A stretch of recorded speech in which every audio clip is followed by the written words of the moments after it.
I thought, the game was decided in the last 4 or 5 minutes, on our end, on the defensive end. We had some breakdowns. Shrewsbury got going. We lost them a couple of times, and that was the difference in the game. And then we had our own mistakes. Defensive breakdowns, free throws in the first half. I thought those are the things that decided the game.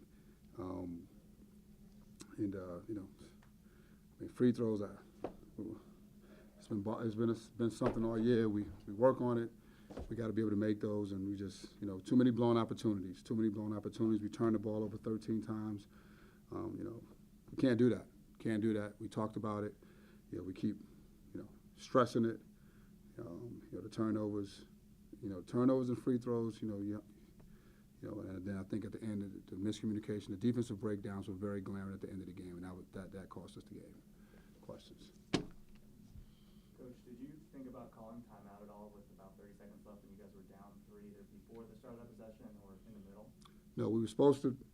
We had a play call. They were supposed to get us a quick 2, get a timeout. I thought we had a shot.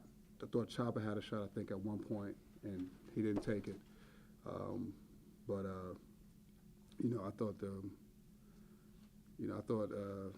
That we would get that shot off and then try to get a timeout. We had something set up and it didn't go to what we thought it was going to do. Coach, you guys had a ton of subs early in the game today, rotating a bunch of guys through. Was that part of the game plan? Obviously, it was something you designed, but what was the idea you were trying to accomplish with that? Well, we knew it was going to be a heavy dose of Shrewsbury and those guards, running and moving, and Davis. So we wanted to try to keep fresh bodies on them. We wanted to try to, we thought we had a inside advantage, and I thought between our 3 bigs, Eddie, Donnie, and Jair, that we could, really give them some problems. So we wanted to try to rotate those guys and keep them fresh and on the perimeter. We knew, Lucas and we wanted to bring Kyle. We just wanted to give them different looks in that aspect. In the first half, we did a decent job. The second half, when it got towards crunch time, we lost him and he got going. 8 games in now, are you starting to get? I know earlier in the season you said you're still trying to figure out what lineups mesh the best.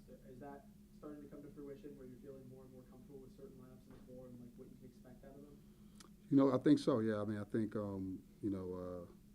again, this team is still not with JJ here, and we're not shooting the ball well. So a lot of the things that you would hope that you would have, you got to kind of adjust and go game by game now. Just see if someone's making shots, or who's playing well, or, giving you some type of lift, some type of something, right? And, our front court has been pretty secure. Our front court is pretty secure. And, we just got to keep working and getting better. But, again, this game, goes down to, on the defensive end, when we were battling, we just let a couple of, missed assignments get away, and they made us pay. Adrian, you guys were 0 for 9 from the three-point line today. Do you wish you had gotten more cleaner looks from that distance? They made 8 threes and you made 0 threes, and that was also that's 24 points right there. I mean, do you wish you had gotten better, cleaner looks? And what are your thoughts about what's going on with Chris in terms of shooting the ball? He's just not in a good place right now. I mean, it's clear. He's missing free throws and things like that. And teams are playing him hard, but he has to try to get himself going. We got to try to help him. But teams are running him off the three-point line. We try to get a couple of flare actions for him, but they run him off. They do a good job of that.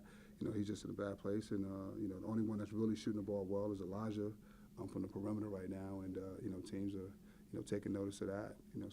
But I think until that comes around, I think we got enough inside and penetration, taking it to the basket until we can kind of get that outside going again. But I'm just, I think, with Chris, he just has to we just got to keep going. He's just not, he's not shooting the ball well right now. Yeah. Coach, you mentioned Elijah right there. He didn't have any points until those final few minutes of the game where he knocked down a couple of buckets.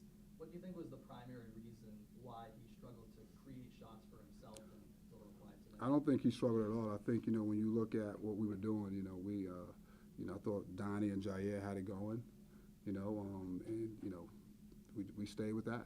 They both were having a lot of success, attacking the rim, getting to the basket, finishing.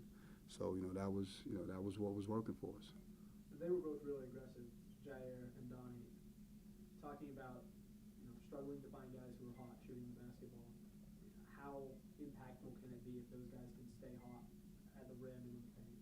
I mean, I think we need it right now. Obviously, the way our outside of shooting is, we need it right now. Those guys can score. We got to find ways to continually get them the ball in the right places to make plays and score. And I thought today, for the most part, those two guys did that. Until our other guys can kind of get going and until we can get JJ back, I think, those are the guys that we have to get involved with a lot more. Is there any estimate on when JJ might be back at this point? No timetable. What did you think of Jayquan Carlos, 8 points, 7 assists, creating shots for other players on the court today? I thought Jayquan was fine.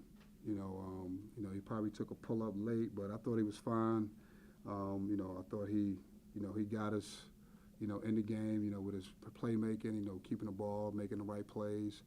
I thought he defended. This is probably his best overall game. I thought he defended it well. I thought he put pressure on the ball. He didn't get blown past as much. I thought Jayquan, had his probably best game, since the season started. Again, I think, he played about as good as he could play. I mean, we like him to make a shot or two, yeah, but for the most part, 8 points, 7 assists, 2 turnovers, 2 steals, and we got the ball to the right places, and that's what a point guard is supposed to do. That's what a point guard is supposed to do, is get the ball to the right places, and I thought he did that tonight. We have time for one more. Chance got some more run today. What did you felt in his performance today, and kind of how he continues to acclimate? Yeah, again, he's a guy that's not played for 2 years. He's a guy that's not played for 2 years, and I think, he's getting himself back into shape, and game shape and practice shape are different, and even trying to get him in practice shape, that's what we're trying to really get him up to speed. I thought he gave us some good minutes in the first half. The second half, I thought JC had a good feel for it, getting the ball to the right places, so, we got a little breathing, got him back in, but, Chance he's making progress. He's going to continue to make progress, and and as he makes progress, we're going to get him out there. Again, it's a guy that hasn't played for 2 years. So, again, I care about his health. I care about, putting him in the right situations. And I think he's progressing the way we want. I think, as time goes on, his play will increase. Thanks, Coach. Thank you.